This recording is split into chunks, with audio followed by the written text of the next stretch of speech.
Hi everyone, welcome to fall of 2019. Can you actually believe that it is September the 24th? Phenomenal to me. I do not know where this year has gone. But it seems that we're on the tail end of it, and the days just keep flying by. I'm happy to hear that we're all here again, and that we're all joining up together, and I'm hoping that everybody is enjoying this beautiful weather that we're having. Hi, Carol. I think all of my side of the world anyways, in Southern Ontario and North America, is experiencing an extremely mild temperature right now. Our temperatures this past weekend went up over 90, and the humidity was so high that we had to turn the air conditioner on. Very, very unusual for September. So we continue to have these warm weather, or these warm temperatures. And Carol, I think that you're experiencing the same thing. You said the other day that you were experiencing the same thing, some mild temperatures where you are in Boston, right? Yeah. So most of us are experiencing these unseasonably warm temperatures, and it's very, very nice. Apart from the humidity. Once the humidity gets high, I can't really deal. And so sometimes what happens to me at night, I'll be sitting at the table. We kind of watch TV, and Hi, Aubin. How are you today? Thank you for joining us. Sometimes we're sitting watching TV at the kitchen table, and all of a sudden I get short of breath, and I can feel the heaviness in my chest. And I have an app on my phone for my Nest. We have a Nest thermostat, and it tells me what the humidity inside and outside is. And I can tell that my breathing has gotten worse when the humidity gets high. And so then we have to run around, shut all the windows, and turn the air conditioner on. The air conditioner does take all the humidity out of the air. So that's something to keep in mind for these fall temperatures, that I really, really enjoy the warmer temperatures, but once the humidity gets high, it gets really, really hard to breathe. And the reason why is because the water is heavy. The humidity in the air is water, and the water is hard to breathe in, right? So once the air conditioner is on, and I can tell the difference in a few minutes. So welcome to fall. It is September, and we're almost on the cusp of finishing September and moving on to October. And like I said, I cannot believe where this time has gone. So we are promised to have a very mild fall. And I think that's according to the Farmer's Almanac. I heard that the other day, that we're going to have a really, really mild temperatures continuing into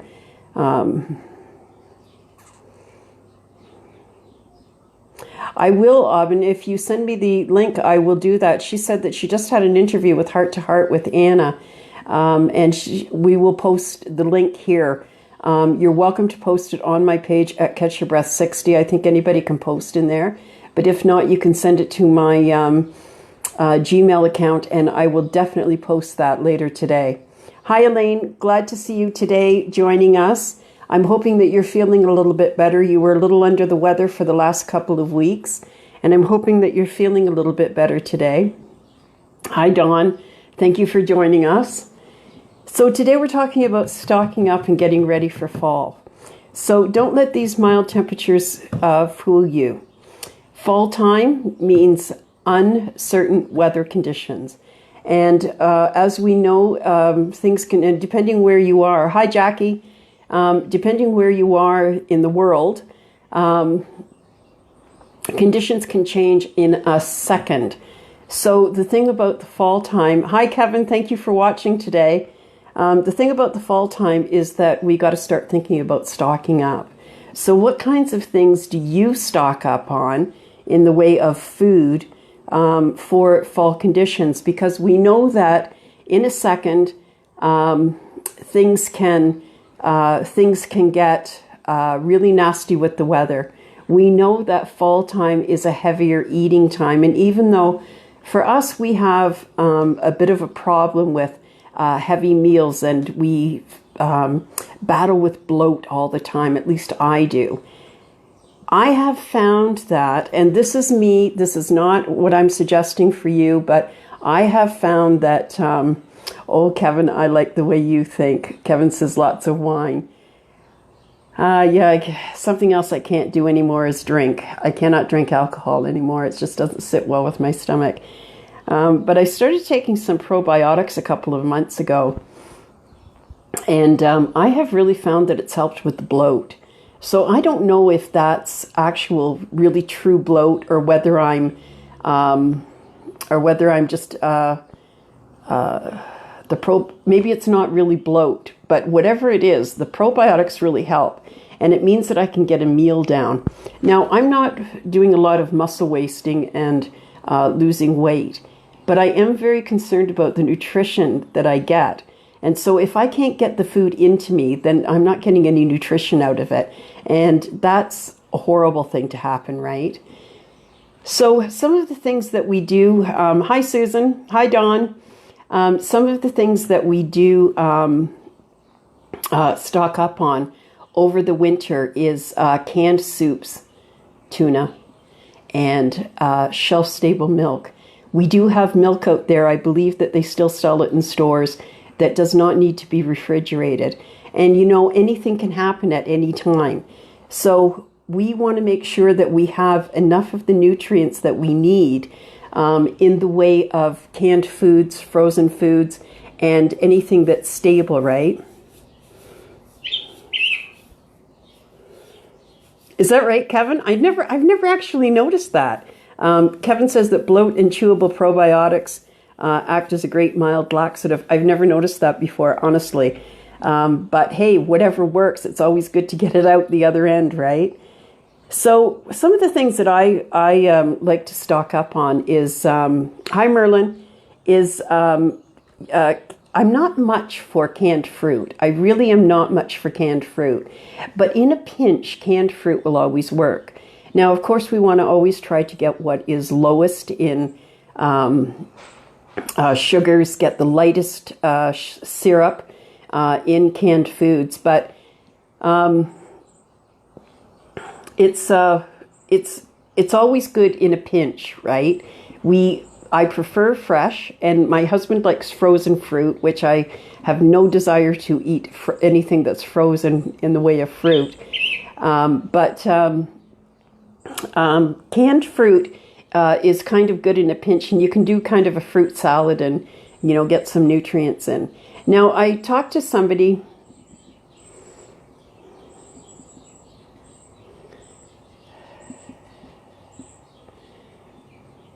Yeah, I agree with you, Lori. I really am feeling much better with the probiotics. So it does keep some things at bay, right? So I was watching a cooking show the other day, and they said that frozen fruit is exactly the same as fresh fruit. So I don't like the frozen too much, maybe a little bit of some. But I will take it in a pinch, right? But I would prefer the canned fruit. So soups, beans. I always like to stock up on beans. And when I do a soup, which I make probably once a week as like a chicken soup or a beef stew or a beef soup, I always put beans in them. And I can sneak in the kidney beans. They don't mind that too much. And I can also sneak in some black beans, but I got some chickpeas, and I'm going to try and sneak those into the soup next time that I make it, right?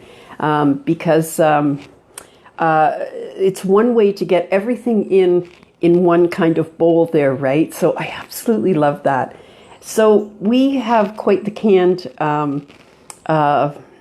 supply of stuff, and we really do keep, and we have a store here called No Frills, or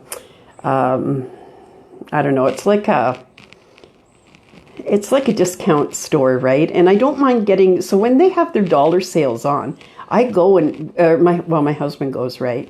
But when I send him, and we get all kinds of vegetables and fruit and all kinds of canned stuff, so that if everything else fails, we always have cans in the cupboard.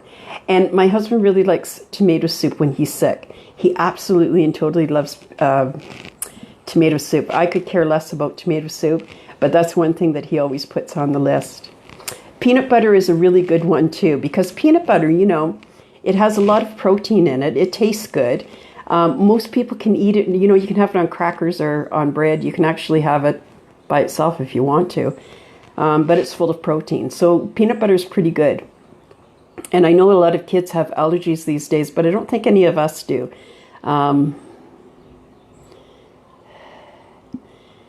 Yeah, so peanut butter is great. Peanut butters and jams and stuff like that. Now, I know a lot of people do their own canning, and I used to do that when the kids were smaller. I used to do all the canning and all of that stuff. My sister and I used to do them a lot.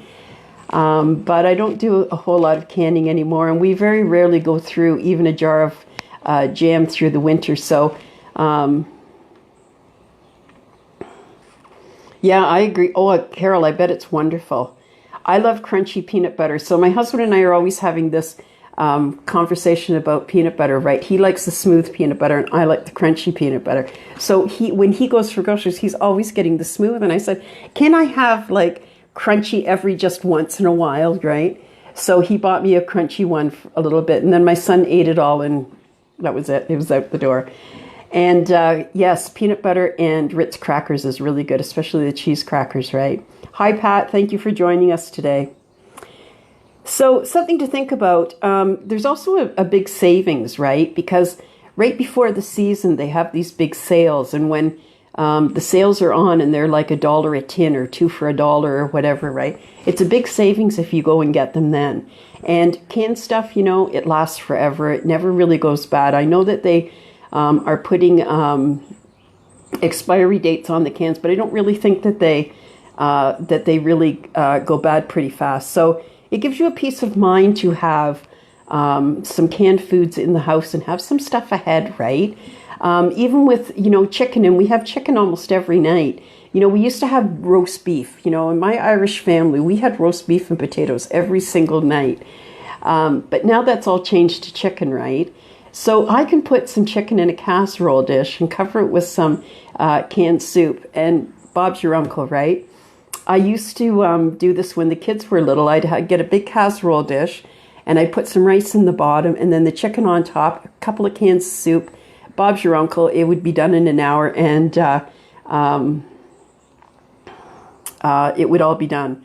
So that's absolutely fabulous. So Carol's talking about having a camp stove. I don't know exactly what a camp stove is. I'm not really the camping type. But I do know that we have a barbecue, and every year, you know, we let that barbecue run out. The barbecue that we have now has a side burner on it. So something to think about is to get the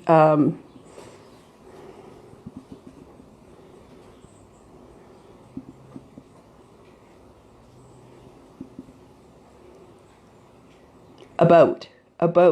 Kevin says, off topic, did you know the word about is a dead giveaway for Canadians? Usually it's a. Usually we have an A at the end of our sentences, right? So, yeah, it's funny. It's funny how two countries so close together, and yet the language can be so much different, right? Because you can tell an American, we can tell Americans and Canadians. I don't know if you were from Europe, if you could really tell American or Canadians, but we can definitely tell them right off, right, with their accent. They call it an accent. We don't think we have an accent, but so something to keep in mind is getting the camp stove or keeping your barbecue propane filled so that you can use that in the winter if something happens that the power goes out. You know, even you won't be able to use your coffee maker, but you'll be able to boil some water for coffee or tea, right? So you'd at least have something. I mean, it happened one time when our power went out for like 3 or 4 days, right? And that was terrible, but we all survived. Thank God it was the summer. So water bottles in the basement. Keeping water bottles in the basement. I made chili, which I put over rice and some, and froze some and left it in the fridge for leftovers. And leftovers are fabulous, right? if you're in the mood to cook today and you're able to cook today and you feel good enough to cook today, cook double. Cook double and put half in the freezer for a day that you don't feel, when you don't feel like cooking or when you really think you can't cook. And yet we need to eat something, right? So it's always nice to have a couple of meals ahead if we need to. So that's all about food, right? We should start thinking about that. We should get this in our head that we have to, start nesting a little bit and get some food ahead. And there's a lot of really good examples here of what, so you have to have water. You have to have, some way to cook something, some way to freeze something too. And I know in the States you have a lot worse weather conditions than we have, although we have the very, very cold temperatures here. We don't have the hurricanes and the tornadoes and stuff like you get in the States. But I have heard about, and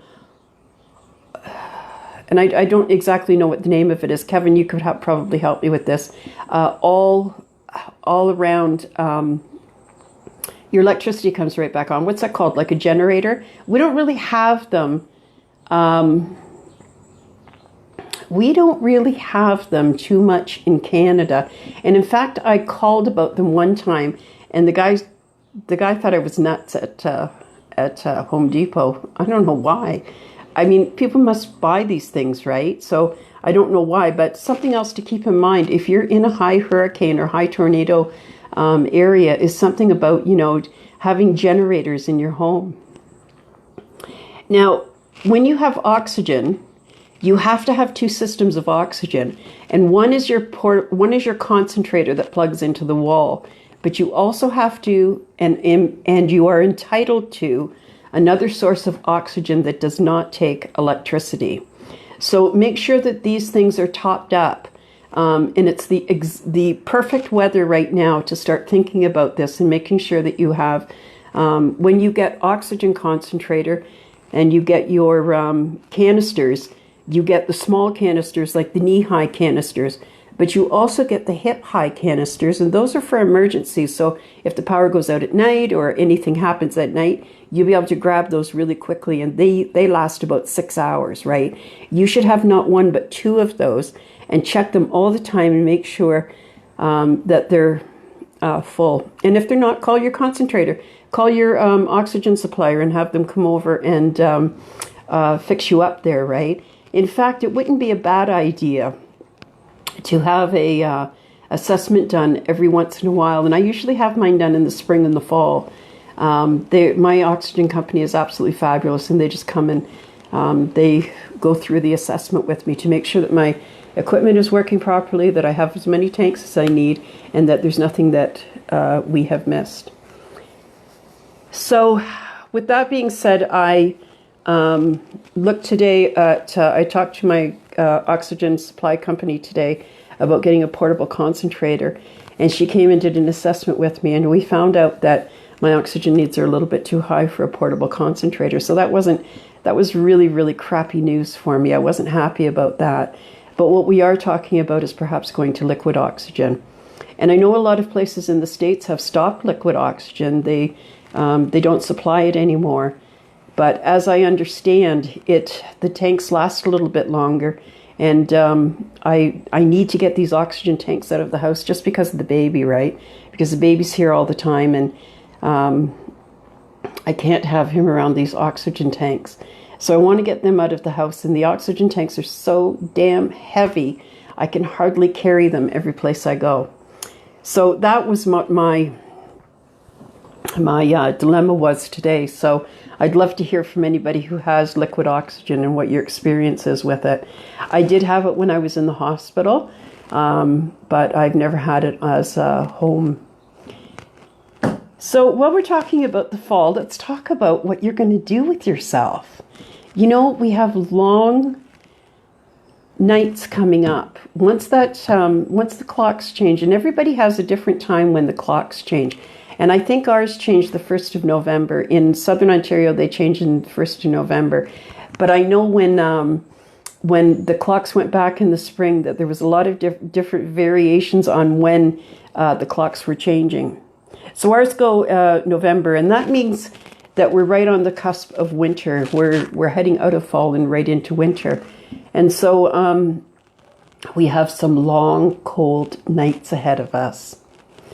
The days are long, and we don't get out a whole lot in the fall and the winter time. So what do you do to keep your hands and your mind busy? What kind of arts and crafts do you do? What kind of books and puzzles and crosswords do you do? Hi, Tammy. What do you do to keep your interest? And has anybody ever thought about Pinterest? You know, I used to, when I was a business instructor, I used to go into the classroom on Fridays, and every Friday was test day. I loved it because, you know, you'd get the students set up with the test and the rest of the morning was yours. The problem was that you'd have to bring all those tests home and mark them over the weekend. But anyways, I had 4 hours that I could fool around on the computer and just surf. And I used to surf Pinterest all the time.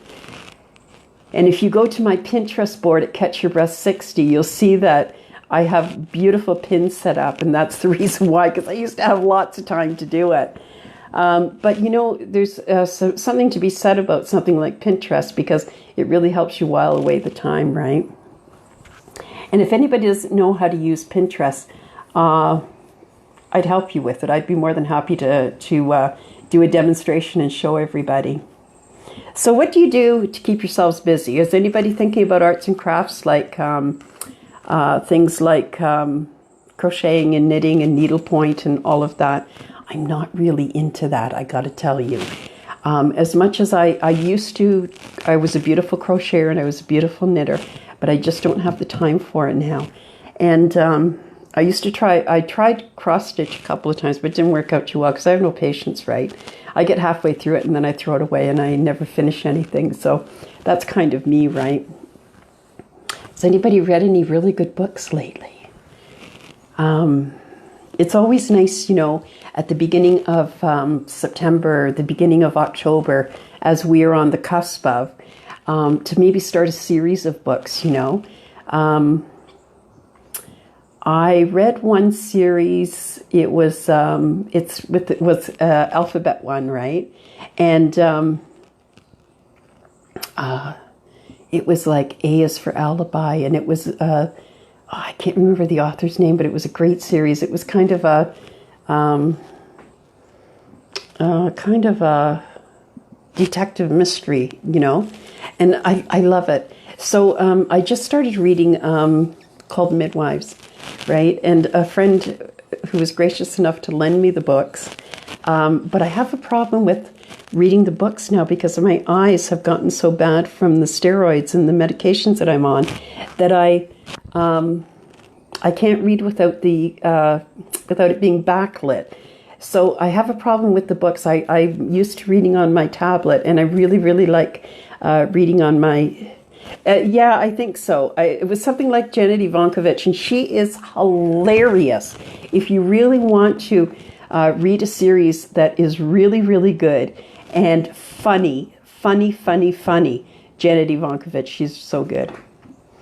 Oh, you do puzzles and rug hooking. That's nice. You know, start thinking about this, right? Some arts and crafts that you do, some of the stuff that you do, people would absolutely and totally love it.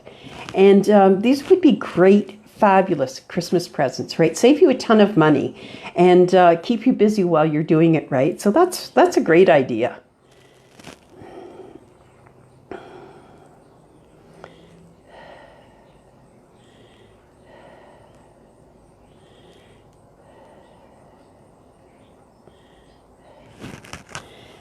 Now is a great time to think about starting your journal. And I know I've been on about this, on and on and on about this, but honestly, like, let's talk about it, right? Your journal is an evidence-based record of what happened and how it happened. When I go to the doctor says to me, "Where's your journal?" Because they're so used to me walking in and going, "Okay, so I know what happened. I just don't know why it happened." And so now would be an absolutely fabulous time to start your journal. And I'd love to help anybody that is willing to start a journal now. And, you know, I do have the videos on YouTube. I'd love you to go to my YouTube channel, have a look at my videos, and tell me what's missing. Tell me what you need to see that I haven't already put up yet. Because those videos will take you from the beginning right up to the daily setup. And I had some stuff on my page the other day on the weekend because somebody asked me to help them with getting started on the journal. And one of the things that I found that was absolutely fabulous to get started, one of the best ways to get started, is to start a gratitude journal.